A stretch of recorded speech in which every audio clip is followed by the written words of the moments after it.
여러분 반갑습니다. 김덕기입니다. 자, 이번 시간에는요 2018년도 기출문제 해설 강의 진행하겠습니다. 2018년도 아주 뭔가 막 역동적이지 않나요? 18년도 그렇습니다.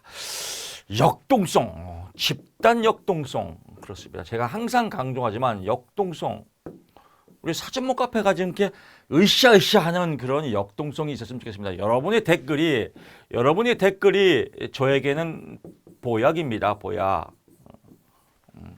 여러 가지 뭐 긴급하게 병원에 입원 갔다 오고 지금 약도 밥 먹고 약도 엄청 먹습니다. 옛날에 친구들하고 모임 갈 때 친구들 약 먹으면 제가 흉 맞거든요. 왜 밥 먹고 약 봉지를 끄니? 근데 지금 제가 그렇습니다. 건강에는 장사가 없고 건강은 자신하면 안 됩니다. 교만입니다. 저도 밥 먹고 항상 약을 먹습니다. 그래서 당뇨약, 고혈압약, 고지혈병약 3인방 먹고 있는데 이제 정상적으로 좀 이렇게 약의 도움을 받아서 회복이 좀 되는 것 같습니다. 또 여러분들이 또 응원의 댓글도 많이 보내주셔서 정말 감사합니다. 여러분들이 조금만 더 이 보약을 댓글 주시면 제가 또 힘차게 강의를 할 것 같습니다. 제가 지금 잡복 하나 하고 드리겠습니다. 잡복. 제 강의를 듣고 불합격됐다. 이 진짜 뭐가 문제가 있는 거예요. 이 심한 말 하면요. 이 성격에 문제가 있든지 어떤 정신적인 문제가 있는 거예요. 그 얘기는 이 말을 다시 돌리면요. 제 강의만 들으면 100% 합격이라는 겁니다. 믿음 천국 불신지요. 믿어야 합격이다. 사실 기본서 볼 것도 없어요. 기출만 봐도 합격입니다. 근데 기출 강의 있고 파이널 강의 있고 이론 강의 있고 떨어지는 게 더 어렵습니다. 여러분 저를 믿으시고요. 제 강의를 듣고 불합격했다. 이런 분들이 많으면 제가 강의할 필요가 없어요. 제 강의 안 합니다.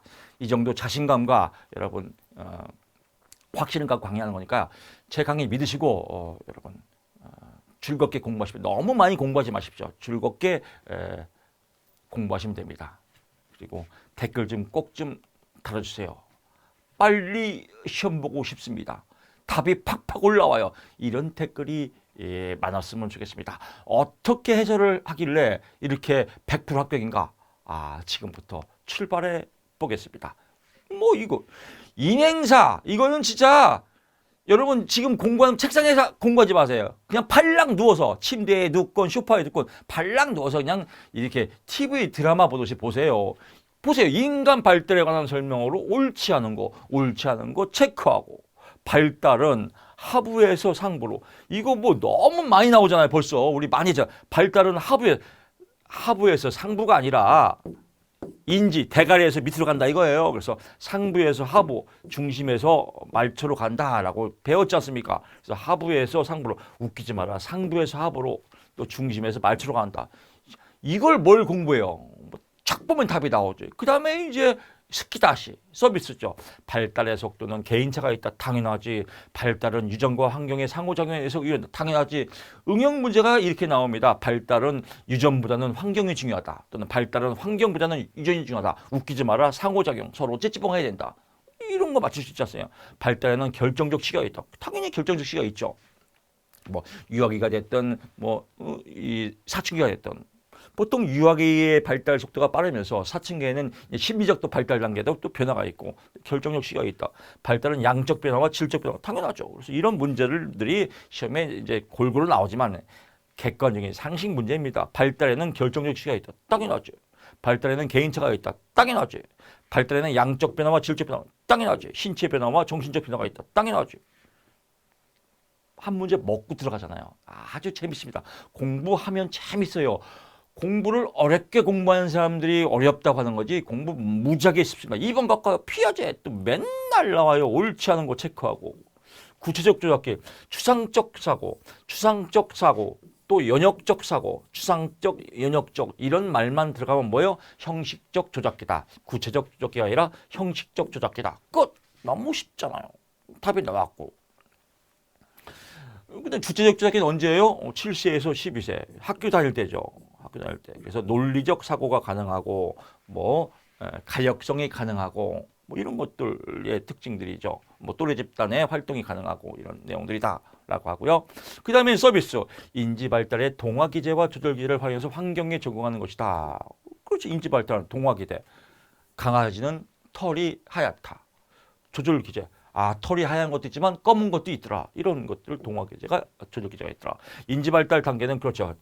1단계 감각 운동기, 전 조작기, 구체적 조작기, 형식적 조작기를 거친다. 당연하죠. 인지 발달에는 개인과 환경이 상호작용, 항상 상호작용이에요. 그렇다. 상위 단계에서는 이전 하위 단계를 기초로 형성되며 하위 단계를 통합하는. 그렇죠. 얘가 되면 얘를 통합해서 또 이렇게 발전되고. 또 2개 먹고 들어가네요. 너무 재밌지 않나요? 적을 것도 없어요. 3번 로저스 나왔네요. 로저스 인본주의, 인간주의, 내 남자 중심 상담, 따끈따끈한 인정이 맞는 상담. 옳지 않은 거죠. 인간의 성격 발달 단계를 제시했다. 무슨 따끈따끈 인간은 아름다운 거야. 근데 무슨 발달 단계를 제시해요. 발달 단계는 없다. 발달 단계를 제시한 건 누구예요? 보통 쉽게 말해서 프로이드의 정신분석에 있으면 구강기가 있고 항문기가 있고 또 남근기가 있고 잠복기가 있고 성분기가 있고 이런 발달 단계를 정했죠. 그래서 로저스는 발달 단계가 없다. 그래서 나머지 이제 스키다시 인간은 주관적 경험을 강조하다. 그렇죠. 현상학적 장. 내 인생은 나의 거야. 내 상황이 중요한 거야. 그래서 주관적 경험이다. 객관적 경험이 아니에요. 객관적 경험은 인간은 다 다르잖아요. 개인차가. 그래서 인간마다 다 다르다. 그래서 인간에 대한 개인적 주관이 중요하다. 그래서 주관적 경험을 강조했다. 객관적 경험이 아닙니다. 인간의 객관적 경험을 강조했다. 그럼 왠지 또 그럴싸해요. 그래서 내 인생은 나의 것, 주관적 경험을 강조했다라고 보고요. 그래서 개인 주관적 현상을 강조하는 겁니다. 그래서 현상학적 장애죠. 개인의 주관적 형성. 예를 들면 나는 떡볶이가 맛있어. 근데 어떤 사람은 떡볶이 맛이 없어. 그럼 뭐요? 내가 중요해요. 내가 마시는 게 중요하죠. 이게 인본주의, 인간주의 따끈따끈하다. 인간은 통합적이다. 그렇죠. 통합적 존재, 전체가 다 어우러진다. 인간을 합리적이고 미래지향적 그렇구나. 인간의 긍정적 측면과 자아개념 그렇구나 라고 보고요. 4번 문제 갑니다. 에릭슨 나오네요. 에릭슨의 발달 단계에 오른 것을 모두 고르시오. 다 오르네요. 그럼 다 오르면 안면 타당도 눈으로 익히는 겁니다. 각 단계의 발전은 이전 단계의 발달을 토대로 당연하겠죠. 토대로 올라가는 거잖아요. 사회문화적 환경이 성격 발달에 영향을 당연하겠죠. 청소년기의 주요 발달 과업은 자아정체감. 청소년기에서 자아정체감이 있으면 자아경체감이 완성된 거 아니에요. 자아정체감, 위기 경험이나 노력하는 거예요. 노력. 내 인생을 노력하는 단계예요. 노력, 단련, 성실하게 하냐, 성실성 이런 거예요. 그래서 내 인생을 그냥 역동적으로 그래서 위기 경험도 하고 위기 경험을 이겨내고 이런 과정들을 거치는 게 청소년기다. 자아정체감 형성이다. 시험에 잘 나오는 게 이런 거예요. 뒤에 또 나오게 정체감이에요. 유실은 뭐예요? 정체감, 위기 경험을 해본 적이 없는 거예요. 유실, 소멸됐다 이거예요. 그래서 부모님 말 잘 듣는 거예요. 착한 이즘. 밥 먹어. 네. 공부해. 네. 서울대가. 네. 이거 정체감 유실이라고 하죠. 내 인생은 내 거야. 그래서 막 출렁출렁 부딪히면서 하는 거. 정체감 혼란도 겪고 유해도 겪고 이런 개념들이겠죠. 인간의 발달은 전생에 그렇죠. 발달은 전생에 그렇죠. 일어난다라고 보는 겁니다. 5번 다 옳다. 이 문제 나오면 똑같이 나와요. 모두 옳다. 5번 갑니다. 문제는 이런 거예요. 설마 다 답은 아니겠지라고 해서 하나 빼면 그 사람은 삑살입니다. 5번 갑니다. 생태체계 이론. 생태체계 이론 뭐요? 오, 살아있네. 생태체계요. 자연과 환경. 그래서 생태계 학습 있지 않습니까? 그래서 늪에 가면 개구리가 개굴개굴. 살아있네. 자연과 환경 나오면 생태계 이론이다. 그래서 옳은 것을 모두 고르셔. 기역, 니은, 리을이네요. 기역, 니은, 리을이고 옳지 않은 게 튀기죠. 자, 적합성이란 체계가 균형을 위협받을 때 이건 국어 문제, 국어. 인생은 출렁출렁 가는 거예요. 출렁출렁. 위기가 있으면서 출렁출렁 가는데 어떤 위기의 늪에 빠진 거예요. 늪에. 제 경험으로 보게 되면 인생을 출렁출렁 가다가 주식에 손을 대서 처음에는 돈을 엄청 땄습니다. 빠져들죠. 점점 빠져들어서 펀드 회사를 차렸어요. 그러다가 중독이 됐죠. 늪에 빠진 거예요. 조관우의 늪이라는 또 노래가 생각이 나네요. 늪에 빠진 거예요. 주식에 미친 거죠. 그래서 항상성이 깨졌어요. 그래서 주식의 늪에서 나오기까지가 엄청나게 몇십 년 동안 고생했습니다. 그래서 약물 치료도 받고 심리 상담도 받고 또 신앙 생활도 하고 뭐 이런 것들을 거쳐서 지금 이제 교수가 되고 강의를 하고 있습니다. 고난이 내게 유익이라. 그래서 그렇습니다. 이 인생을 살면서 항상성이 깨진 거죠. 균형이 깨졌다 이겁니다. 그래서 균형이 깨졌다 이걸 항상성이라고 그래요. 항상성. 적합성이 아니고 항상성이다. 적합성은 뭐 딱 맞는 거죠. 그래서 국어 균형이 깨지면 항상성이다라고 하고요. 책의 이론과 생태학적 관점을 통해 그렇구나. 인간과 환경은 분리할 수 없으면 또 그렇구나. 그래서 그렇구나 넘어가야 됩니다. 그래서 쉽게 넘어가시고요. 6번 갑니다. 문제는 출제자가 이걸 냈습니다. 그럼 이 문항을 갖고 계속 써먹어요. 균형을 위협받을 때 적합성이 아니라 항상성이다라고 여러분들이 포인트 잡는 게 공부입니다. 6번 갑니다. 프로이드의 정신분석 이론에 관한 설명으로 옳지 않은 것은 초자의 성격, 실행자하, 실행 뭐 자아나 실행자 마음 이성, 실행, 이성, 통제 이건 자아 역할이에요. 자아 역할이다. 그래서 초자가 아니라 자아다. 초자는 뭐예요? 도덕, 윤리, 양심 이런 게 해당하는 게 초자하다. 이드는 본능, 그래서 먹고 사는 거. 나머지는 이제 심심할 읽어보세요. 어린 시절 겪었던 과거 경험이 중요하다. 그렇죠. 과거를 중요시했구나. 엄격한 배변 훈련으로 학문 보유적 성격이 형성됐. 그렇죠. 배변 훈련은 학문 똥이죠. 생식기에는 이성에 관한 하니까 그렇죠. 생식기를 다른 말로 뭐라고 그래요? 생식기, 성기기, 성장기, 사춘기. 그래서 생식기에는 이성에 관한 호기심과 관심이 높고 당연하죠. 남자애는 남근기에는 오이디푸스 컴플렉스로 인한 거세의 불안을 경험한다. 그렇죠. 이것도 제가 설명 몇 번 했습니다. 남근기입니다. 오이디푸스 컴플렉스와 일렉트라 컴플렉스가 있는데 오이디푸스 컴플렉스. 그래서 아들이 아빠를 경쟁자로 보는 겁니다. 엄마 사랑을 독차지하기 위해서. 그래서 아빠와 경쟁 상대니까 아빠가 내 꼬추를 자를 거야. 그래서 거세 불안을 느낀다. 이렇게 프로이드가 주장했습니다. 사실 프로이드가 주장해서 제일 말도 안 되는 주장입니다. 하여튼 프로이드가 주장했으니까 시험에 나오니까 여러분 외워야겠죠. 오이디푸스 컴플렉스와 일렉트라 컴플렉스가 일어난 시기 남근기다. 라고 보시면 될 것 같고요. 7번 문제 갑니다. 벌써 이만큼 공부할 때 여기서 엄청나게 기본 메인 공부하고 스키다시도 다 문제화 될 수 있으니까 벌써 서너 문제 공부한 거 아니겠습니까? 공부할 게 없어요. 문항의 포인트만 잡으면 사실은 이론 공부는 이론 공부를 하면 안 돼요. 이론을 공부하는 사람은 늪에 빠져요. 늪에. 이론의 늪에 빠져요. 이론 중에서 시험에 뭐가 나오냐 안 나오나 엑기스를 뺀 게 기출문제 아니에요. 이론서는 대충 훑어보는 겁니다. 이런 내용들이 이론서에 이렇게 있구나. 이런 내용 중에서 시험에 이게 나오는구나. 시험에 이게 나오는 게 중요하잖아요. 이게 기출이에요. 근데 자꾸 이론서 중요한 사람, 이론서 외우고, 이론서 정리하고, 이론서 공부하고 이런 사람들이 헛발질해요. 공부 못하는 사람의 대표적인 스타일입니다. 그래서 학교 다닐 때 이게 있습니다. 공부 잘하는 애들은 맨날 놀아요. 축구하고 노는데 시험만 보면 1등이야. 100점이야. 포인트를 잡는 사람들. 맨날 도서관 가요. 아침 먹고 도서관, 점심 먹고 도서관. 책 보면 시작하면 포스트잇까지 따닥따닥 닫혀있고 시험만 보면 중간. 뭐 중간은 가겠죠. 공부했으니까. 그런 사람들이 이론은 늪에 빠지는 겁니다. 이론은 툭툭 넘어가야 돼요. 프로이드의 뭐 이런 부분이 있구나. 이런 부분이 있구나. 이런 부분이 있구나. 기출 볼 때 저거 여기서 시험 나왔어. 이렇게 봐야 돼. 박자가. 7번 문제 갑니다. 다음에서 설명하는 방어 기제입니다. 어떤 대상이나 사물을 행할 때 본능적이고 충동적인 감정을 덜 위험하게 표현하는 대상 혹은 사물로 해야 덜 위험하거나 편안한 대상. 더 쉽게 말하면 나보다 낮은 대상이에요. 이걸 뭐라 그래요? 나보다 낮은 대상에게 긴장을 완화시키는 방법. 방어 기제.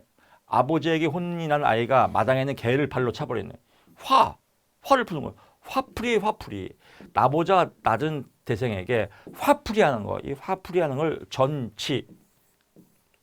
전치라고 한다라고 보면 됩니다. 그래서 뭐 전치, 치환 이렇게 표현도 합니다. 전치, 치환이라고 한다. 그래서 화풀이. 부정하는 건 부정하는 겁니다. 그래서 예를 들면 키우던 강아지가 죽었다. 강아지 안 죽었어. 부정하는 거. 투사, 남 탓하는 거예요. 강아지 죽은 거 너 때문이야. 투사, 남 탓. 반동형성, 반대를 행동하는 거. 해리, 기억 상실. 기억이 안 나요. 해리, 뭐 이런 거다라고 보면 될 것 같습니다. 8번 갑니다. 아들러의 개인 심리학에 이르에 관한 설명으로 옳지 않은 것은 아들러의 개인 심리학의 큰 뿌리의 문제점은 열등감이에요.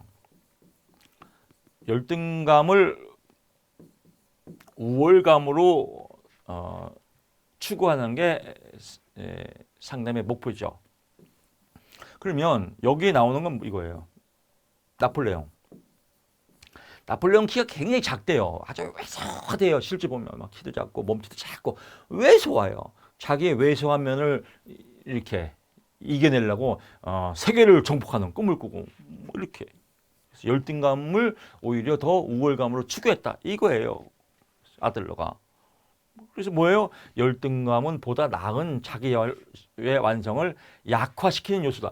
약화시키는 게 아니라 오히려 강화시키는 요소죠. 열등감을 내가 회복해야지. 나폴레옹. 그래서 세계를 정복하자. 비록 내가 왜소하지만 그래서 약화시키는 요소가 아니다. 강화시켜서 우월감을 추구하는 자극제 역할을 한다라는 표현입니다. 나머지들은 시험에 잘 나옵니다. 인간의 우월성을 추구하는 동기. 그렇죠.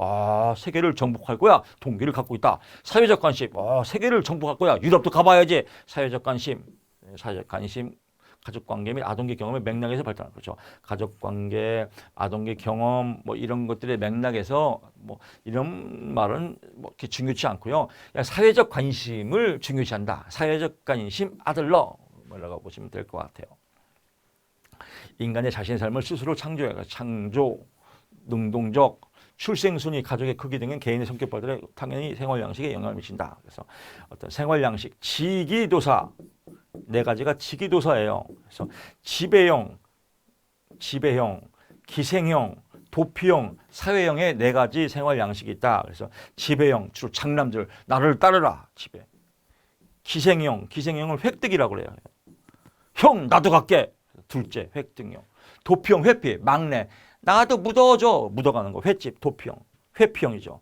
사회형이 가장 좋다. 그래서 사회형 뭐예요? 사회적 관심도 높고 또 노력 열정도 있다라고 해서 지기도사, 지배형, 기생형, 도피형, 사회형, 기생형을 획득형이라고 하고 도피형을 회피형이라고도 한다라고 보시면 될 것 같고요.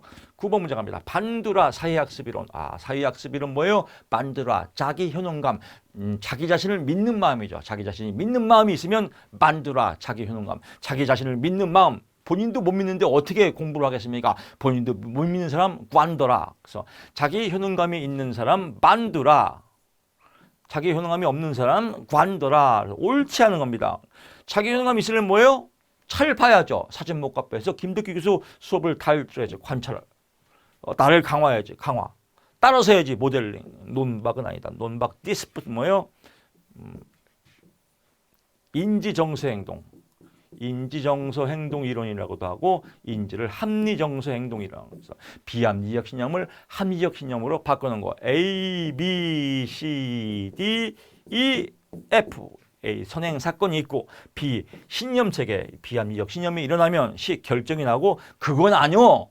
잘할 수 있어. 디스풋. 논박의 단계다. 그래서 논박 디스풋은 인지정서 행동. 이상한 나라 앨리스가 주장했다. 앨리스의 비합리적 신념을 합리적 신념으로 바꾸는 A, B, C, D 이 체계에 해당된다라고 보면 될 것 같습니다. 10번 문제 갑니다. 체계 이론에서 다음에 해당하는 개념으로 옳은 것은 외부 환경과 에너지 상호 교환이 이루어지지 않은 채 고립됐어요. 혼자 방구석에 처박혀 있어. 고립됐다. 폐쇄죠. 그래서 폐쇄체계. 치게 나왔잖아요. 고립됐다. 고립 폐쇄라고 나오고요. 경계는 외부와 내부가 서로 경계의 선을 잇는 거고 혼론 시험에 나옵니다. 참고로 혼론은 이겁니다. 가족 체계예요. 가족이 있습니다. 가족 내에서도 서열이 있죠. 가족 내에서도 서열 관계가 있고 내부에 이런 질서가 있단 말이에요. 근데 가족은 또 작은 사회로 또 보는 겁니다. 그래서 사회에다 본다. 그래서 큰 사회에 작은 사회. 이 작은 사회 가족 체계에서도 또 서열이 있다. 그래서 이렇게 이런 크기, 큰 사회가 있고 가족 체계가 있고 가족 체계 내에서 또 하부 구조가 있다. 이런 것들을 이제 혼론이라고 한다라고 보면 될 것 같습니다. 11번 갑니다. 융의 분석 심리에 관한 설명을 옳지 않은 것. 윤 남성의 남성적인 요소면 아니무스. 여러분 기억나죠? 남자가 안녕하세요. 난 못해. 어떡해. 안 된 마. 여성적이면 아니무스가 아니라 안 된 마 아니마다. 그래서 안녕하세요. 안 된 마.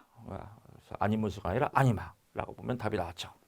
그 다음에 이제 서비스죠. 인간의 생물학적, 심리적, 사회문화적 존재다. 당연하죠. 인간의 자신의 일부를 받아들이기 위해서 꺼리는 그림자를 가지고 있다. 그림자, 섀도우죠. 그래서 인간은 그렇잖아요. 인간의 어두운 면도 있죠. 그래서 인간의 어두운 면도 있다. 섀도우, 그림자다. 음영이라고 합니다.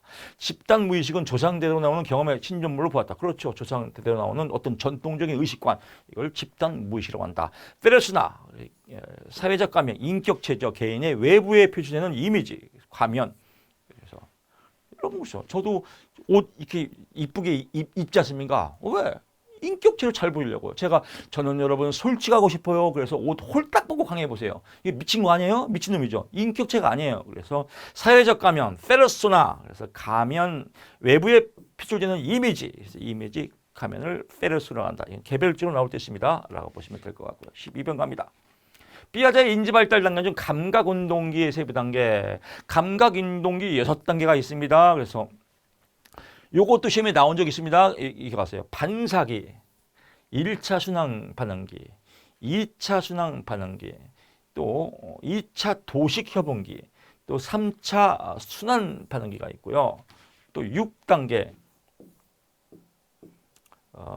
보통 의식 표상화라고도 합니다. 의식 표상화.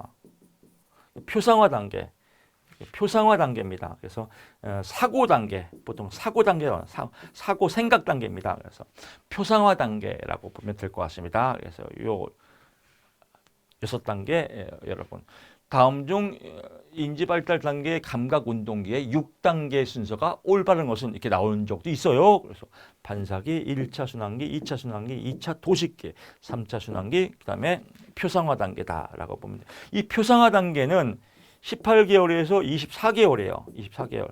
이때 표상하니까 뭐예요? 행동. 여기는 의도적 행동을 할 수 있는 거예요. 2차 도식계는 의도적 행동을 하지만 행동에 대한 시행착오를 겪으면서 이렇게 하면 안 되겠지라고 이제 생각이 열리는 것, 사고가 열리는 거를 우리가 표상화 단계라고 보면 되겠습니다. 그래서 보통 사고의 시작, 행동하기 전에 생각을 반복한다. 그래서 행동하기 전에 생각하는 거, 사고의 시작, 표상화 단계다. 18개월, 24개월이라고 보면 되겠죠. 그래서 행동하기 전에 생각을 반복한다. 사고화 단계, 표상화 단계다라고 보시면 될 것 같고요. 나머지 6단계 보고요. 이런 것들 외우는 사람이 있습니다. 이런 것들 굳이 다 외우려면 미쳐버려요. 그냥 통과하시면 될 것 같고요. 피아제 인지발달 감각운동기가 나오면 이 순서 아니면 이 문제가 나옵니다. 13번 됐고요. 23번 갑니다. 집단의 구성동기가 된 유형과 그 예가 올바르게 연결된 걸 기억 디귿이네요. 기억 디귿 올바른 거고 얘가 올바르지 않은 거네요. 1차 집단. 1차 집단은 보통요. 가족이나 지인 관계예요. 가족이나 지인 관계는 1차 집단이고요. 2차 집단은 사회 집단이에요. 어떤 이익 집단. 그래서 회사 나간다. 2차 집단이에요. 이런 목적 있는 거. 2차 집단이다라고 보고요. 자연 집단은 뭐예요? 자연적으로 생기는 거. 또래 집단 자연적으로 생기죠. 형성, 그렇죠. 치료받으려고 치료받으려고 목적을 갖고 형성하죠. 뭐 아무나 형성해요. 만약에 암 치료 받는다 그러면 암 치료 받는 사람 암 환자들을 형성하죠. 아무나 다 오지 않잖아요. 이런 거다라고 보고요.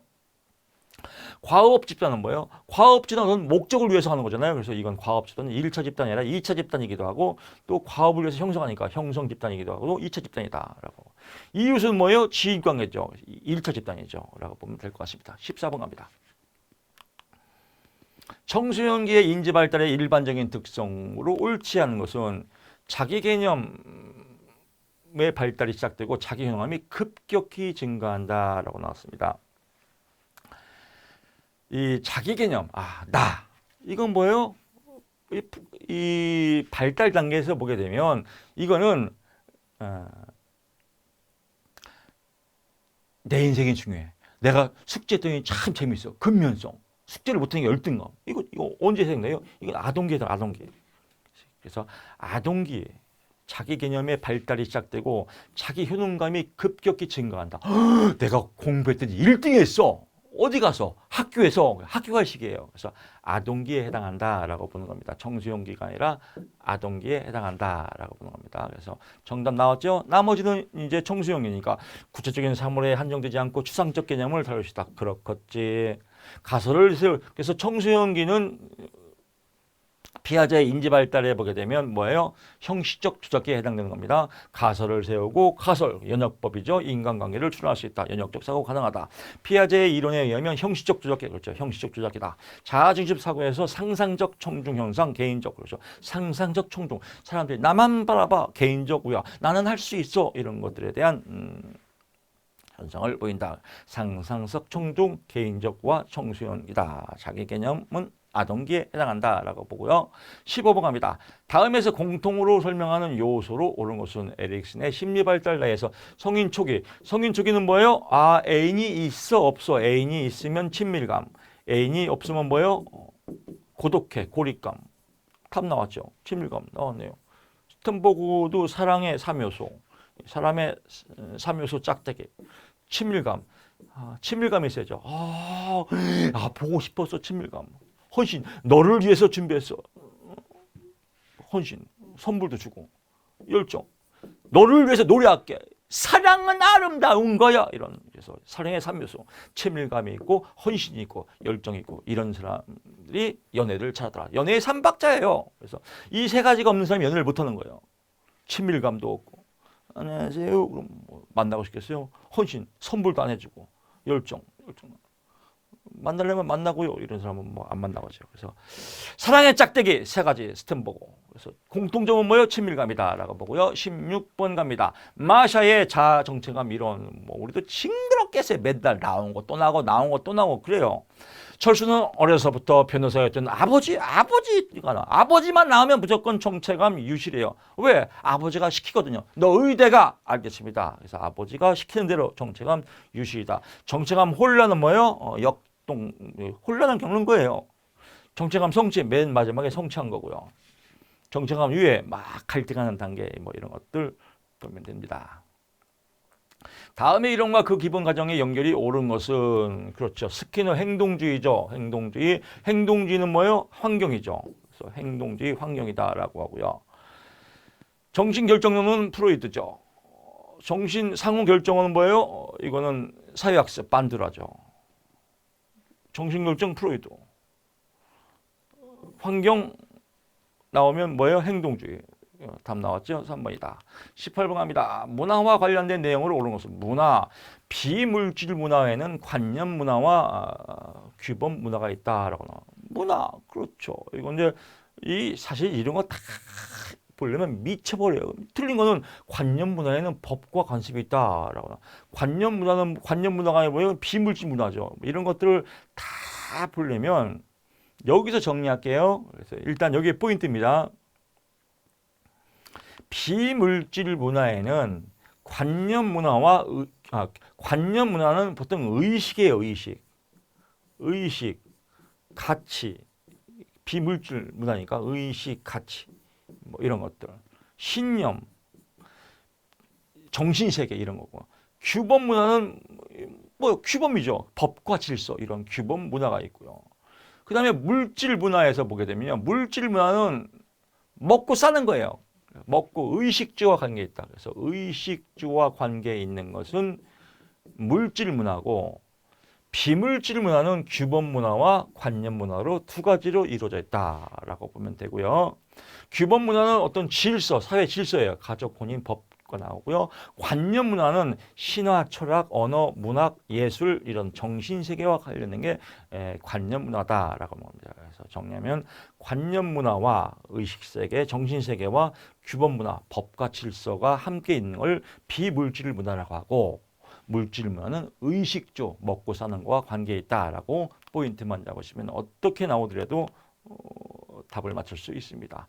거시책에 관한 설명으로 또 잠깐 설명을 드리면 여기도 문화 나왔죠. 문화는 뭐예요? 문화 나오면 거시책이에요. 거시책에.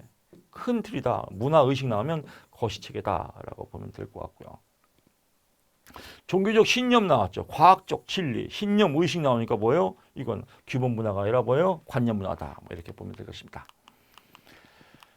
거시책에 관한 설명으로 옳은 것은 국가, 그렇죠. 국가 크죠. 사회제도 크죠. 의식관, 가치관 크죠. 그래서 의식관, 가치관, 국가, 사회제도 나오면 거시책이다.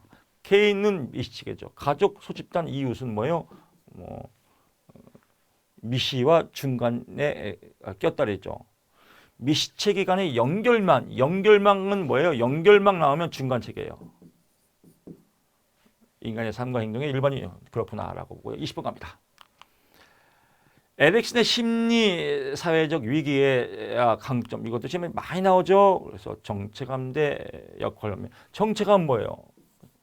차정체감. 정체감이 혼란스러워. 역할 혼미. 이건 어디에요? 청소년기다. 청소년기의 위기 경험에 대해서 노력을 많이 한다. 노력과 관계, 노력을 많이 한다. 노력은 뭐예요? 성실성이죠. 그래서 목적이 아니라 성실성이다라고 보면 될 것 같습니다. 나머지는 맞죠? 신뢰감 대 불신감, 희망. 엄마가 젖을 잘 주면 희망이 있고 젖을 안 주면 희망이 없죠. 근면성과 열등감. 학교 다닐 때죠. 학령기. 그래서 학교 잘 다니면 숙제 잘하면 능력이 있다. 유능성. 친밀감 대 고립감. 친밀. 애인이 있으면 사랑. 자율성 대 수치심. 똥 잘 싼다. 내가 했어. 의지. 라고 보면 될 것이죠. 그래서 이런 것도 한번 읽어보시고요. 그래서 자아정체감 대 성실감은 성실성에 해당한다라고 보면. 목적은 뭐예요? 주도성 대 제의식이죠. 목적의식. 주도성 있게 하면 목적의식이 있고 주도성은 목적의식이 없으면 제의식이 있고 뭐 이렇게 보면 되겠습니다. 다음에서 설명하는 아인스위드의 애착이에요. 애착. 아인스위드 몰라도 돼요. 그냥 애착 유형입니다. 어린이집에 맡겼던 영희는 엄마가 자신을 어린이집에 놓고 떠나려고 하자 떨어지지 않으려고 해요. 계속. 그 애착이죠. 근데 엄마가 데려왔는데 안정감을 보자고 또 울어. 엄마가 뒤끝이네요. 계속 울어. 열받는 거죠. 저항하는 거죠. 저항이죠. 근데 저항인데 뭐예요? 엄마가 떨어지지 않는 이건 정상이에요. 근데 엄마가 안 해도 또 계속 불안정이죠. 그래서 이것은 불안정 저항의 착이다라고 보시면 되는 거죠. 안정 회피 이런 건 없습니다. 말 자체가 없고요. 만약에 조금 변형시켜 나오면 불안정 저항 애착, 불안정 회피 애착, 불안정 혼란 애착, 또 뭐가 있어요? 그다음에 안정 애착형입니다. 안정 애착. 안정 애착이 가장 중요한 거죠. 그래서 만약에 애착 유형이 아닌 것은 4개 아닌 게 답이겠죠. 22번 갑니다. 태아의 발달하면 가장 먼저 발달하는 건 심장입니다. 그래서 심장이 가장 먼저 발달하고 맨 마지막이 외부 생식이다. 그래서 이 태아의 발달 과정 나올 수 있습니다. 순서 보시고요. 23번 갑니다. 2, 3세의 유아의 특징으로 옳지 않은 것은 양육자와의 애착관계가 시작되고 애착관계는 처음부터 시작되는 겁니다. 분리불안, 이건 본능이에요. 그래서 이건 2, 3세가 아니라 1세. 태어나서부터 애착관계가 형성되더라. 그래서 애착관계가 시작되는 건 1세부터 시작된다. 그래서 1세, 0세에서 1세다라고 보시면 될 것 같습니다. 2세, 3세는 뭐예요? 숟가락질을 할 수 있고 혼자 넘어오지 않고 잘 걸으며 뛸 수 있게 되고 항문기에 해당되고 언어 발달 뭐 이런 거다. 애착관계는 1, 2세다라고 보고요. 24번 갑니다. 중년기 경험으로 갱년기 증상에 관한 설명으로 옳지 않은 것은 중년입니다. 결정성 지능. 이 지능은 카텔이라고 그래요. 지능에 두 가지가 있습니다. 유능성 지능과 결정성 지능이 있다. 유능성 지능은 유전에 의해서 결정되더라. 지능은 이건 선천적으로 타고났다 이거요. 선천적으로 IQ 120 선천적으로 타고났다 이거요. 근데 결정성 지능은 환경에 따라서 노력에 따라서 지능은 변하더라. 이 김덕기 교수님 강의를 들어봤더니 내가 머리가 좋아지는 것 같아. 공부가 금방 이해가 돼. 공부가 재밌어져. 내 IQ가 한 150 되는 것 같아. IQ 변했죠. 이런 걸 보고 결정성 지능이라고 해요. 환경에 따라서 결정되어진다. 어떻게 점점점 좋아진다라고 보는 겁니다. 그래서 저는 이렇게 생각합니다.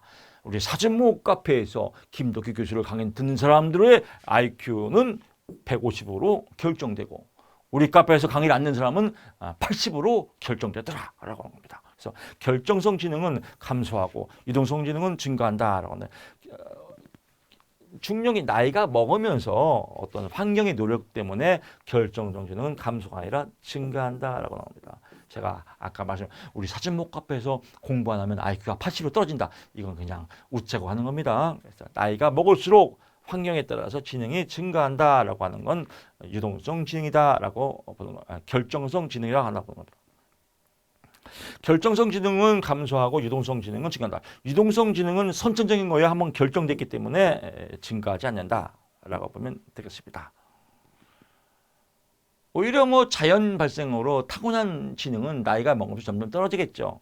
근데 결정적 지능은 환경이나 노력에 따라서 점점 올라간다 이런 얘기입니다. 25번 갑니다. 연령별 발달 과업에 관한 설명으로 옳은 것 고르면 옳은 것 기억 디귿 리을이네요. 옳지 않은 건 니은이죠. 유아기 골보구의 도덕 발달 단계에서 착한 아이에 지향하는 다른 사람의 인정이나 사회 규모를 따른 인습 이건 뭐 유아기면 어리잖아요. 그러면 3수준 6단계 이건 탁 봐도 알지 벌써 여기서도 3수준 6단계 3수준 뭐예요? 전인습, 인습, 후인습 뭐 유아기는 전인습이죠. 인습이 아니라 전인습에서는 뭐가 있습니까? 돈을 벌어야죠. 그래서 그냥 벌고 인습에서는 돈을 버는 게 큰 법이다. 대법. 이제 후인습에서는 이걸 이어가자. 계보. 여기서도 폐지교도 한 문제 나와요. 그럼 벌은 뭐예요? 뭐 벌과 규칙, 구, 욕구 충족, 대인관계, 법과 질서, 사회계약, 보편적 도덕성. 그래서 여기가 제일 이상적인 도덕 수준이죠. 뭐 이런 거죠. 이런 거를 쭉 보게 되면 인습이 아니라 전인습이다라고 하고요. 그 다음에 이제 읽어보시면 다 알 거예요. 사물의 눈에 보이지 않거나 존재가 있으면 대상 영속성 영학이다. 보존 개념 아동기다. 보존 개념 뭐 질량 보존의 검칙 조합 개념도 아동기다. 죽음과 상실 노년기다. 부분타 우수 과정 이것도 시험에 나오죠. 부정 분노 타협 우울 수용 부분타 우수다라고 보시면 될 것 같습니다. 자 이렇게 해서 인행사 과정 마쳤고요. 뭐 어렵지 않습니다. 인행사에서는 25문제에서 아주 그냥 20개는 그냥 먹고 떨어집니다. 횟집이에요. 날로 먹는 과목이죠. 두 번째 과목 사회복지조사는 어렵습니다. 근데 어렵다 생각하지 마시고요. 이렇게 마음먹으면 편해요. 25문제 중에서 강의를 들었는데 15개는 맞추겠지. 15개만 맞추자. 이러면 편해요. 10개는 찍자. 얼마나 마음 편해요. 10개 찍어도 2개는 맞추겠죠. 그러니까 이러면 합격입니다. 아주 쉽게 넘어가세요. 어렵지 않습니다. 사회적 과학의 패러다임에 관한 설명으로 이것도 어려워 보이죠. 겁나 쉬워요. 공부는 다 하면 안 돼요. 포인트를 잡아야 돼요. 포인트를 못 잡는 사람은 10년을 공부해도 불합격돼요. 포인트를 잡는 사람은 한 달 공부해도 합격입니다. 포인트 잡아보세요. 포스트 모더니즘 요즘 많이 나오죠. 포스트 모더니즘 뭐예요? 포스트 모더니즘은 자유주의. 타자를 강조하고 다양성, 뭐 타이죠. 이건 자유주의다. 그래서 이 자유 개인을 강조하죠. 주관적 해석주의예요. 개인의 주관적 해석주의다. 질적평가죠. 개인의 질적평가 이런 거죠. 이 반대가 뭐예요? 모더니즘이에요. 모더니즘. 퍼스트 말은 그 이제 모더니즘의 후의 얘기네요. 모더니즘은 뭐예요? 실증적이죠. 객관적 실제, 실증적 측정, 양적 측정. 그러니까 모더니즘이 객관적 실제예요. 포스트 모더니즘은 객관적 실제가 아니라 주관적 해석주의다. 포인트가 얼마나 쉬워요. 이제 답 나왔으니까 나머지는 옳은 거니까 비판 사회과학적 패러다임은 억압된 비판의 권한을 강화하는데 그렇죠. 억압된 거 비판해야죠. 그렇구나. 해석주의 패러다임은 삶에 대한 주관적 의미. 이 해석주의 패러다임이 뭐예요? 퍼스트 모노님이죠. 주관적 의미다. 실증주의적 패러다임은 경험적. 그렇죠. 실증주의는 분석하는 거니까 경험적 관찰이다. 후기 실증주의는 뭐예요? 패러다임. 후기 실증주의는 패러다임 인간의 비합리적 행위도 합리적으로 설명할 수 있다고 본다. 그래서 후기 실증주의는 뭐 양적 측정과 질적 측정을 함께하는 거죠. 그래서 혼합주의죠. 그래서 후기 실증주의 뭐 이렇게 여러분들 해석하면 되겠고 쉽잖아요. 그래서 각계 전투로 나와도 후기 실증주의는 질적 측정과 양적 측정을 같이 하는 혼합주의 입장이다. 퍼스트 모노리즘은 자유주의 주관적 해석주의구나. 뭐 이렇게 포인트 잡으시면 될 것 같습니다. 27번 요인 설계. 이것도 뭐 어렵게 보이는데 골 때리기 쉬워요. 골 때리는 그녀들이에요. 너무 쉬워요 이거. 근데 이런 뭐 독립변수, 분산무소 이런 거 헛발질하는 게 어려운 거예요. 이건 인문학 시험에 인문학. 공부 어렵지 않아요. 그러니까 공부가 어려워하는 사람은 어렵게 공부해서 그래요. 쉽게 공부하는 분은 우리 사전모 회원들은 복받은 분들입니다. 요인 설계가 뭐예요? 요인. 실험 설계 중에 하나죠. 실험을 한다 이거예요. 실험 설계. 실험을 할 때 뭐가 있어야 돼요? 독립변이 있어야죠. 독립변이. 그 다음에 이 독립변이 결과를 만들죠. 이 종속변이 있죠. 근데 이 실험을 할 때 독립변인, 원인이 되는 거 여러 가지 요인을 많이 만든다 이거예요. 이 여러 가지 요인을 뭐래요? 설계할 때도 그러니까 프로그램을 많이 만든다. 프로그램을 많이 만드는 거가 요인 설계예요. 쉽잖아요. 요인 설계가 뭔지 몰라. 그러면 이거 1000번을 공부해도 뭐요? 헛발질이에요. 하나마나 공부해요. 요인 설계가 뭔지, 프로그램을 많이 만든 거야. 독립변수를 많이 만든 거야. 그래? 옳지 않은 거 뭐야? 독립변수가 많을수록. 이 말은 뭐예요? 프로그램이 많을수록 요인 설계를 활용하기 쉽다. 프로그램이 많으면 헷갈리죠. 이것도 해야 되고, 이것도 찾아야 되고, 이것도 결과의 원인을 맺히고, 이것도 결과의 원인. 뭐 아주 이 대가리가 복잡해져요. 그래서 독립변수가 많을수록 요인 설계 활용하기가 쉽다가 아니라 어렵다죠. 활용을 못하기 어렵잖아요.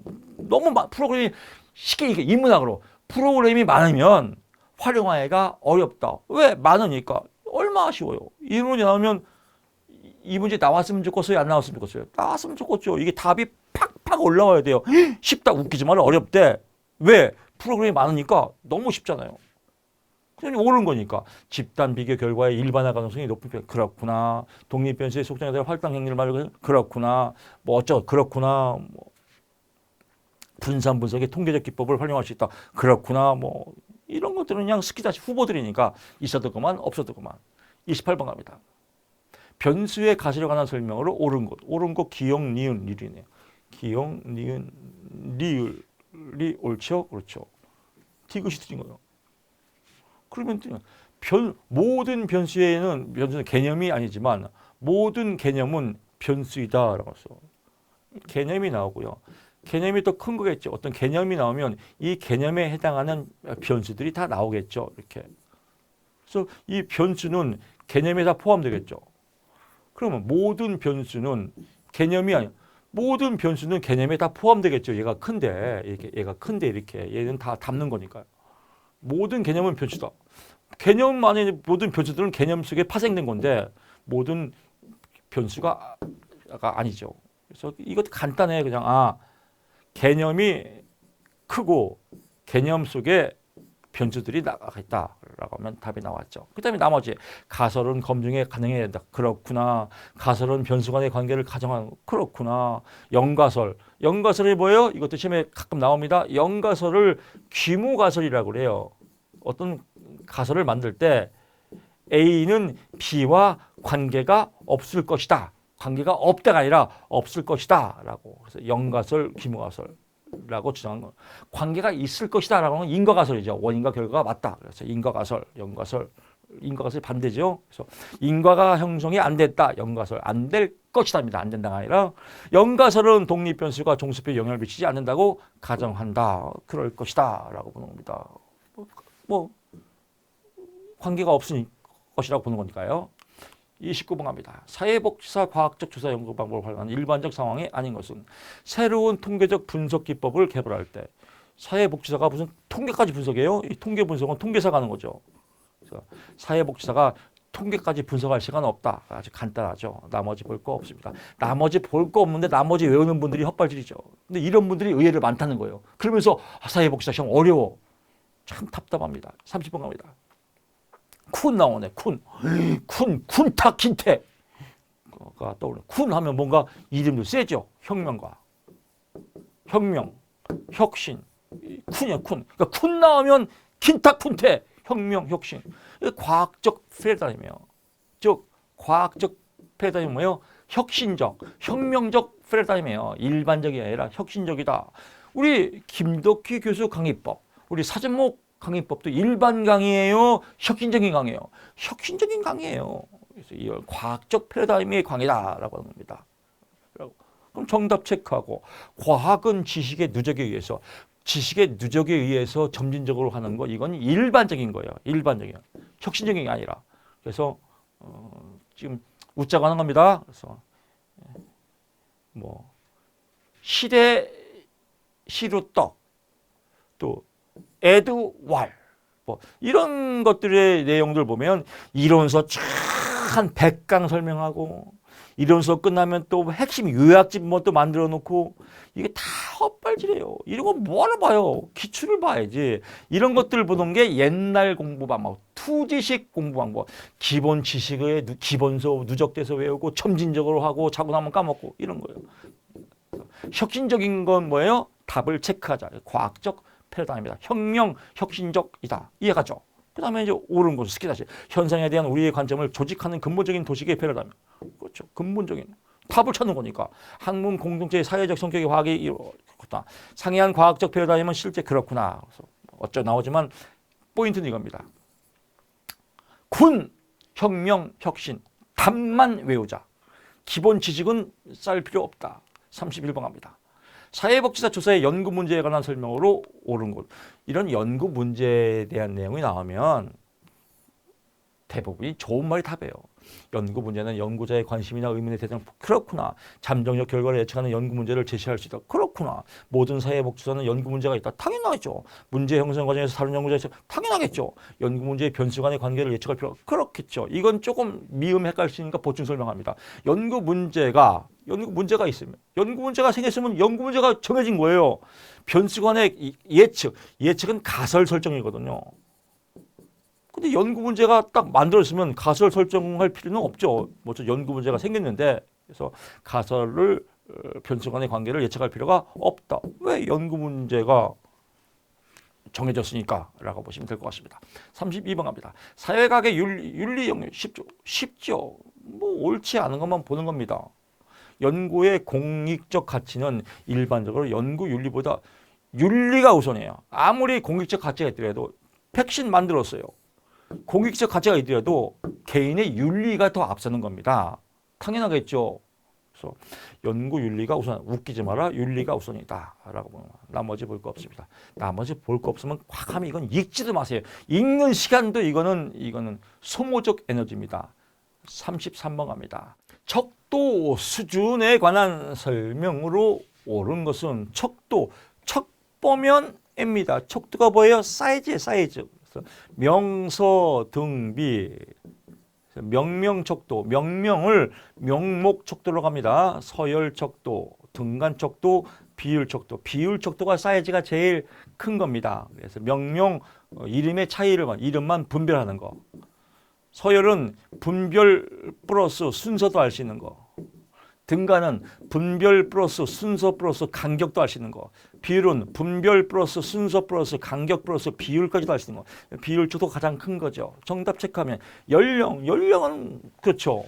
이름 뭐 몇 살이다, 뭐 서열이 몇 번째다, 뭐 간격이 얼마 다 알 수 있죠. 그래서 연령은 비율적도에 해당한다. 당연하다. 그래서 정답이 나고 나머지 이제 스키다시죠. 표준화된 지능검사. 지능검사는 뭐요? 지능검사 IQ 100, 110 구분할 수 있죠. 분별도 할 수 있고 서열도 할 수 있다. 그래서 이는 등간 척도에 해당한다. 소득을 비율 척도로 질문하면 다른 척도 순위에서 응답률이 높은 편이다. 높은 편이 아니라 낮은 편이 있죠.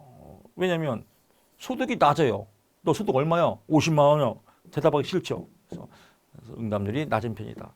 등간 적도는 절대 0점이 있다 없다. 0의 의미가 없다는 겁니다. 온도계죠. 그래서 마이너스 5도, 0도, 플러스 5도. 이 간격만을 의미한다. 0의 의미가 없다. 절대 0점이 없다. 서열 적도는 비율 적도로 변환이 가능하다. 웃기지 마라. 서열 여기죠. 그래서 여기로 끝나는 겁니다. 그래서 서열은 포함이 안 된다. 거꾸로 질문하면 되겠죠. 비율 적도는 서열 적도로 변환이 가능하다. 당연하겠죠. 얘는 다 포함하는 거니까. 그래서 다 포함하는 겁니다. 이렇게 포함라고 보면 되겠습니다. 34번 갑니다. 표지오차와 표준오차 이것도 어려운데 천만의 말씀 만만의 꽃가게 이런 것들 누워서 떡 먹기예요. 그래서 여러분 또 제가 자뻑 들어갑니다. 우리 사전모에서 공부하는 거 얼마나 땡 잡았어요. 이런 문제를 쉽게 풀 수 있다는 게 이런 문제 아주 다른 데서 공부하면 골 때리는 문제들이에요. 표지오차 뭐예요? 표지오차 모을 때 오차예요. 모을 때 오차. 표준오차는 뭐예요? 샘플링 할 때 오차. 간단하잖아요. 샘플링 할 때. 요즘 선거철에요. 선거철에 나오죠. 뭐 예를 들면 이번에 갤럽 조사에서 대통령 선거를 하면 표준오차는 뭐 플러스 마이너스 표준오차 오차 범위 3%입니다. 이런 건 이게 표준오차예요. 오차 범위. 샘플링을 표집을 해놓고 샘플링을 여러 번 할 때 오차가 생기는 거를 표준오차라고 해요. 샘플링을 여러 번 할 때 생기는 오차, 표준오차.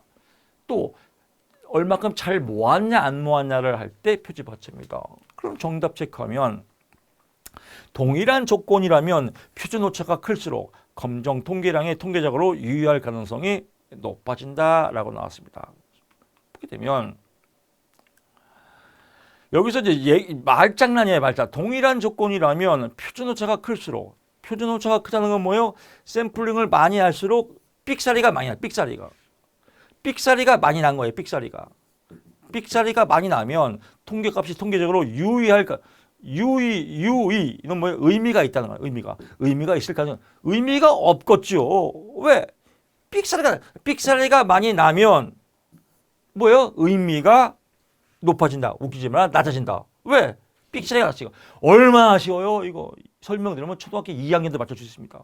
근데 뭔가 거창하잖아요. 그래서 표준오차가 클수록 이거 뭐예요? 삑사리가 많이 나면 의미가 있는 게 낮아진다. 쉽죠? 너무 쉬워요. 그 다음에 나머지도 그냥 설렁탕 먹으면서 보면 표지오차는 모집단의 모수와 그렇구나. 표준오차는 무수히 많은 표본에 그렇구나. 읽어봤자 헷갈리니까 읽지도 마세요. 35번 갑니다. 그냥 여기서 포인트. 표지오차는 사람이나 대상을 모을 때 만약에 대통령 선거를 하는데 초등학생들을 상대로 표지를 뽑았어요. 초등학생들 뭘 알겠습니까? 대통령 선거할 때 잘 모르잖아요. 정치 사상 같은 것도 모르고 국가 발전을 위해서 누가 필요한지 모르고 표집을 잘못했죠. 이렇게 잘 표집을 못했다. 이게 표지오차예요. 아무리 잘 표집했더라도 샘플링을 많이 할수록 또 오차가 생기는 걸 표준오차라고 보시면 되겠습니다. 35번 갑니다. 측정에 관한 설명으로 측정이 뭐예요? 측정 거시기 아니에요. 측정 재는 거예요. 재는 거 옳지 않은 거. 오케이. 개념화가 조작하에 의해서 개념은 있는 거고 조작하면 뭐가 떠올라요? 스키너의 조작적 조건 형성. 어떻게 조작한 거죠? 실험실로 만들어서. 그럼 실험실은 뭐예요? 실험한 건 경험이죠. 조작화는 경험적 차원이죠. 그러면 개념화가 높아요? 조작화가 높아요? 당연하죠. 경험은 조작화죠. 그래서 개념화가 조작화에 비해서 경험적 차원의 제가 정답. 웃기지 마라. 삑사리. 조작화가 개념화보다 더 경험적 차원이 높다. 왜? 조작화 자체가 경험적 분석이고 차원이니까. 이것도 뭐 대부분이 다 국어 문제예요. 쉽잖아요. 근데 옳은 거. 개념이 구체화 과정에서 포괄성의 원칙을 지킨다. 그렇구나. 개념의 병형화 과정에서 변수를 주성한 속성의 구문이 분석. 그렇구나. 신뢰도가 높은 측정을 위해서는 문항 간의 내적일 것. 그렇구나. 뭘 내적으로 같아야 신뢰도 없죠. 쉽습니다. 36번 갑니다. 이런 것도 어려운데 천만의 말씀 만만의 꽃가게 무지하게 쉬워요. 변수의 측정 능력가 빠르잖아. 더 좋은 거는 이 문제에 나오면 똑같이 나온다는 거예요. 번호까지 똑같아요. 정답 4번이에요. 나는 뭔지 모르는데 그러면 그냥 4번이구나 이렇게 명비서가 답이구나 이렇게 외워도 합격입니다. 근데 이왕 공부하는 거 알고 하는 게 좋지 않습니까? 사회복지사 근무 지역동 그렇죠. 뭐 동 A동이냐 B동이냐 C동이냐 분별하는 거죠. 분별한다. 명목 측정, 명목 측정, 명목 측정. 사회복지사 2시간 보수교육의 시간이죠. 시간을 몇 시간 했냐 뭐 이거 비율로 만들 수 있죠. 비율 측정이다. 사회복지사의 근무시간의 평가 점수. 그래서 A점, A등급이냐 B등급이냐 C등급이냐 이건 뭐예요? 서열이죠. 서열. 점수니까. 점수는 서열. 시간은 비율. 동은 명목. 이렇게 보시면 될 것 같습니다. 37번 갑니다. 신뢰도와 타당도 이것도 겁나게 쉬워요. 이거 내용 엄청 많거든요. 학부에서는 보통 신뢰도 타당도를 엄청 많이 강조하지만 간단 다 원서 해석이라 또 이 말이 저 말 같고 저 말이 저 말 같아요. 원서 해석하는 놈끼리도 틀려요. 이 새끼는 저렇게 말하고 저 새끼는 저렇게 말하고 간단해요. 신뢰도 같냐 안 같냐. 타당도 맞냐 안 맞냐. 맞냐 안 맞냐가 타당도. 신뢰도 같냐 안 같냐가 신뢰도예요. 검사를 했는데 똑같아. 그러면 신뢰도가 높다. 지금 이 강의가 사회복지사 강의요. 맞아 안 맞아? 맞죠. 타당도가 높다. 이거예요. 옳은 것은 측정할 때마다 항상 측정할 때마다 그러면 뭐예요? 같냐 안 같냐죠. 할 때마다니까. 그래서 신뢰도 그죠. 같냐 할 때마다 몇 번씩 하는 거죠. 한 번 하고 두 번 할 때도 똑같고 세 번 할 때도 똑같고 같냐 안 같냐니까 신뢰도가 높다. 당연하겠죠. 측정 도구의 신뢰도가 높으면 타당도가 높다. 웃기지 마라. 높을 수도 있고 안 높을 수도 있다. 왜 얘는 같냐 안 같냐고 얘는 맞냐 안 맞냐니까. 둘 상호관계는 알 수가 없겠죠. 측정 도구를 동일을 응답자에 반복적으로 적용할 때 일관된 결과가 나오면 타당. 일관된 결과 항상 똑같다. 같냐 안 같냐 신뢰도죠. 동일한 변수를 추정할 때 신뢰도가 타당도를 높기 위해서는 관련 문항수가 관련 문항수가 많아야 신뢰도가 높겠죠. 타당도를 검색해서 복수 양식법을 사용한다. 복수 양식 똑같은 걸 몇 번 물어보죠. 이건 신뢰도죠. 얼마나 쉬워요. 국어 문제입니다. 38번 갑니다. 근거 이론의 다음 설명. 근거 이론 뭐예요? 근거 이론이다. 보통 근거를 대는 거죠. 이 근거 이론의 근거를 만들 때 주 얘기가 코딩의 코딩. 코딩을 보게 되면 코딩은 뭐냐면요. 코딩은 자료를 분해하고 자료를 분해하는 거예요. 자료 분해. 자료를 분해하고 또 분해한 다음에 이걸 개념화시켜요. 개념화시키고 이 개념화시킨 것을 또 통합해요. 통합 과정. 이 세 가지가 코딩의 3단계예요. 지금 자료에 대한 내용이 자료를 쪼개서 개념화시키고 통합하는 이런 과정들을 이제 코딩 과정이라고 그래요. 그래서 이 코딩 과정에서는 세 가지가 있어. 개축선이다. 그래서 개축선이다. 그래서 개방 코딩은 자료를 분해하는 과정을 개방 코딩이라고 그래요. 또 축 코딩은 축을 세우는 거니까 개념화시키는 거는 축 코딩이다. 틀을 잡는 거죠. 또 선택 코딩은 통합시키는 거예요. 여기서 내용 딱 답 나왔죠. 통합 나왔네요. 통합 나오면 오케이. 선택 코딩이다. 끝. 통합하고 정교화하는 과정. 통합, 정교화, 선택 코딩. 개념화, 축 코딩. 자료 분해라고 나오면 개방 코딩이라고 보시면 될 것 같습니다. 39번 갑니다. 측정 항목들이 적절한 내용을 담고 있는가에 대한 이론에 비추어 경험적으로 검증해 보는 것과 관련된 것을 모두 고르시오라고 해서 적절한 내용을 담고 있는가 이게 핵심 포인트입니다. 나머지 몰라도 돼요. 적절한 내용을 담고 있는가가 뭐냐면 타당도예요. 타당도. 타당도 찾는 겁니다. 타당도 맞냐 안 맞냐 신뢰도 같냐 안 같냐 타당도 따지면 이거겠네요. 이거. 신뢰도는요. 이분법 기법은 이분절이 반분입니다. 반으로 나눈 겁니다. 2분으로 나눈 거니까요. 이건 반분 신뢰도죠. 반분 신뢰도. 신뢰도. 타당도. 이 정도만 구분해도 답은 찾을 수 있겠죠. 기억, 리을, 비읍이 타당도구나. 다 몰라도 다 알지 못해도 답을 찾을 수 있습니다. 이런 식으로 나누면요. 그 다음에 이제 좀 헷갈리는 게 체계적 오류는 타당도와 관계 있습니다. 그냥 그렇구나 하십시오. 무작위적 오류는 막 생기는 오류니까 신뢰도랑 관계 있구나. 뭐 이 정도만 구분하시면 될 것 같습니다. 40번 까보시죠. 설문지 작성에 관한 설명을 옳은 설문지 쉽죠. 신뢰도 측정을 위해서 짝으로 된 문항들은 가급적 떨어지게 한다. 신뢰도는 뭐예요? 같냐 안 같냐. 근데 A 문항과 B 문항이 서로 같아요. 그리고 같으면 답이 뻔하죠. 이건 신뢰도 측정할 때 별 의미가 없죠. 그래서 이런 문항들은 유사한 문항들은 떨어뜨려야 가급적 떨어뜨려야 신뢰도 파악할 때 쉽다 이겁니다. 그래서 신뢰도 측정을 할 때는 같은 유형의 문제들은 가급적 떨어지게 배치한다. 그렇죠. 나머지 이제 스키 다시 개방형 질문의 응답률을 높이기 위해서 주로 설문지의 앞부분이 아니라 질문은 앞부분에 하면 앞부분에 넣으면은 뭐예요? 사람들이 싫어하겠죠. 그래서 뒷부분에 배치한다. 수반형 질문 이런 건 이제 반복적으로 하는 걸 수반형이라고 해요. 반복적으로 계속 이어지는 거 많을수록 응답률이 높아진다. 낮아지겠죠. 반복적으로 하면 짜증나니까. 명확한 응답을 얻기 위해서 이중 질문을 사용한다. 이중 질문하면 짜증난다. 문항은 응답자의 특성과 무관하게 관계가 있어야 된다. 뭐 상식 문제 아니겠습니까? 41번 갑니다. 의외로 공부하면 쉬워요. 여러분 지금 이 순간에 이거 뭐 조사는 뭐 어렵다고 하는데 어려운 거 개뿔 뭐 어려워 겁나 쉽네 뭐 이런 느낌이 들 겁니다. 대인 면접에서 우편 설문이 가는 우편 설문 우편을 보는 거죠. 비용이 싸겠죠. 비용이 절감 있다. 끝. 너무 쉽잖아요. 42번 갑니다. 관찰법에 관한 설명으로 옳지 않은 관찰하는 거죠. 서베이에 비해서 서베이가 뭐예요? 서베이 서표 서베이는 뭐예요? 표본조사예요. 표본조사는 뭐예요? 양적 측정이죠. 서베이는 양적 측정이니까 뭐예요? 수량화, 계량화죠. 서베이에 비해 자료의 계량화가 쉽다. 웃기지 마라. 관찰할 때 무슨 자료의 뭐 수집이에요. 관찰만 하면 되는 거지.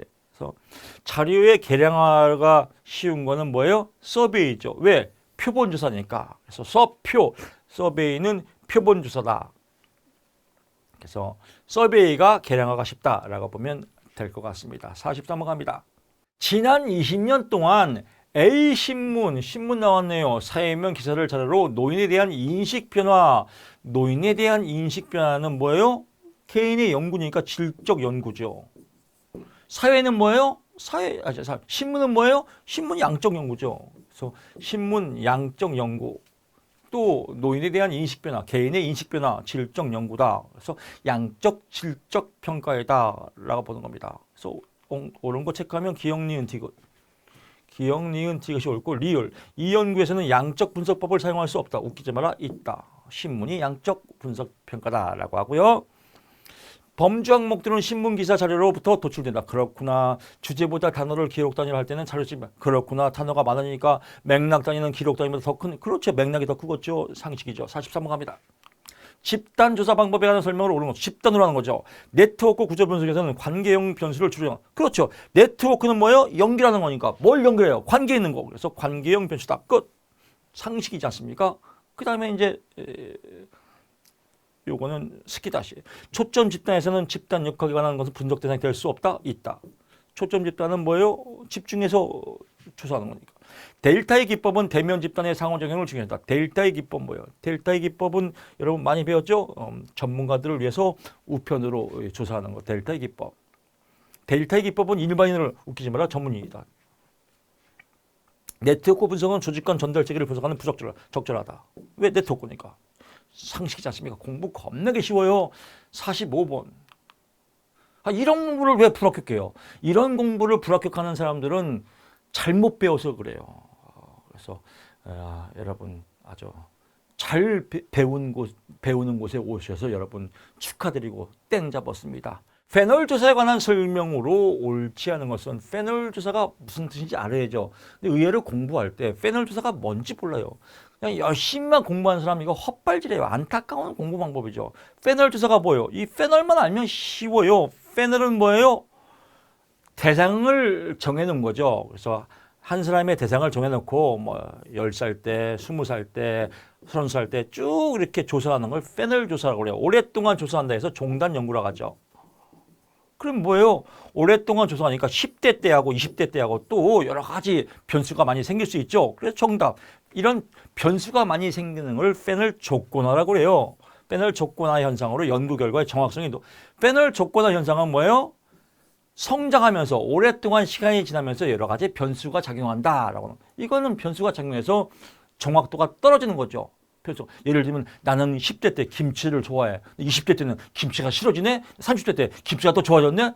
변수가 왔다 갔다 하는 걸 이런 패널 조건화라고 그래요.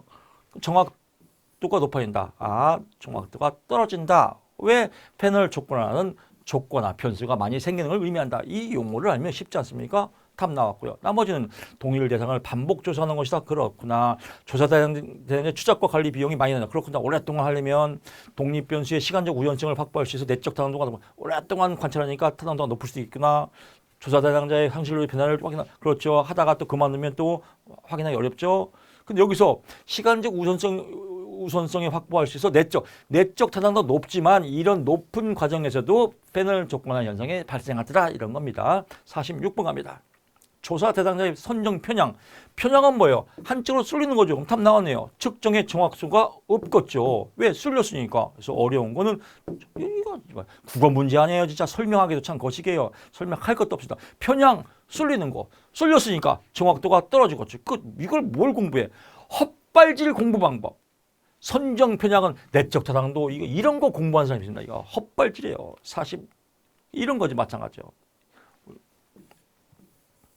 여기 이렇게 몸이 여기가 아픈데 여기 긁고 있어 여기. 이런 사람은 아무리 헛발질이죠. 예를 들면 이거요. 한의원에 갔어요. 명한의원은 그래요. 제가 허리가 아픈데요. 그래요?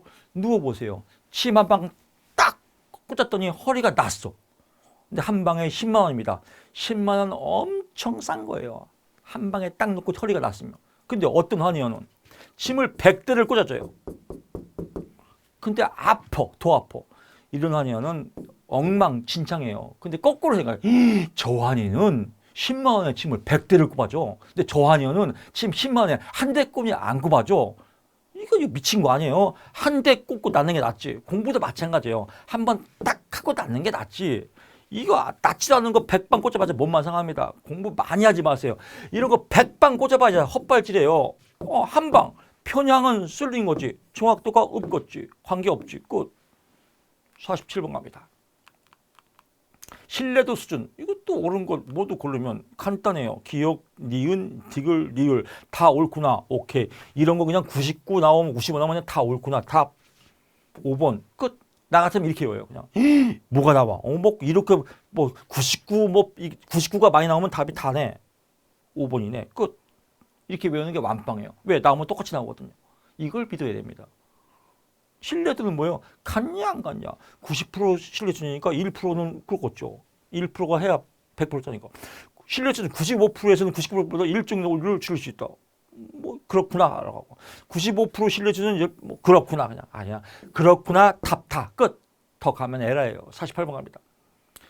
근데 또 완벽주의자 강박증 있는 사람 이게 정신병이에요. 얘는 왜 그런지 분석해야 되고 얘는 왜 그런지 분석해야 돼. 이걸 다 이해가 돼야 넘어가고 정신병이에요. 고쳐야 됩니다. 48번입니다. 초중고 학생의 행복도를 조사해서 모집단에 차지하는 비율을 맞췄대. 비율을 맞춘 건 뭐예요? 할당한 거죠. 할당 보지 끝. 49번 너무 쉽잖아요. 49번 또 시작이에요. 또 잔소리. 얘는 뭐고 얘는 뭐고 얘는 뭐고 얘는 뭐고 하다가 또 미치는 사람 많아요. 그러니까 맞췄네 할당 끝. 49번 갑니다. 혼합 연구 방법에 관한 설명을 옳지 않은 것은 혼합 연구 방법. 혼합은 질적 연구와 양적 연구를 혼합한 거죠. 질적 연구 결과와 양적 연구 결과는 일치. 혼합하지만 항상 일치하진 않아요. 어떻게 일치해요? 이게 비스무리할 수도 있고 서로 다를 수도 있고. 그래서 일치해야 한다. 웃기지 마라.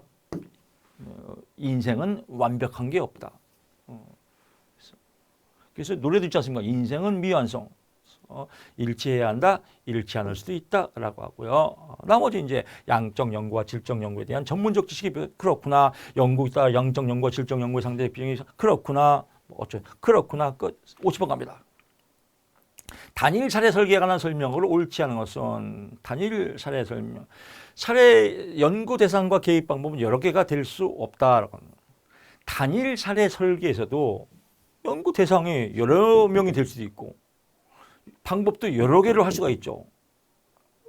문제가 단일이니까 안 되겠지라고 하지만 단일 사례에도 사례가 대상이 여러 명일 수도 있고 방법이 개입 방법이 여러 개일 수 있지 않습니까? 그래서 될 수 없다가 아니라 있다라고 보면 되겠습니다.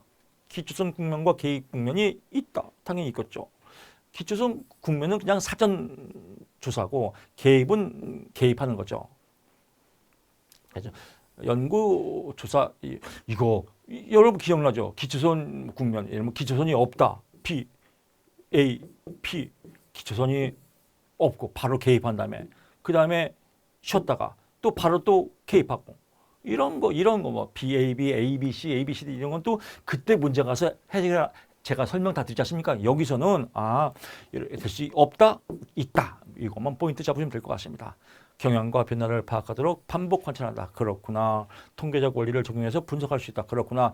통계적 원리를 적용하기 때문에 대상도 여러 명이 될 수가 있고 개입 방법도 여러 가지가 될 수 있습니다. 자, 이렇게 해서 1교시 끝났고요. 다음 시간에 저는 또 2교시 때 재미있는 또 설명으로 찾아뵙겠습니다. 고맙습니다.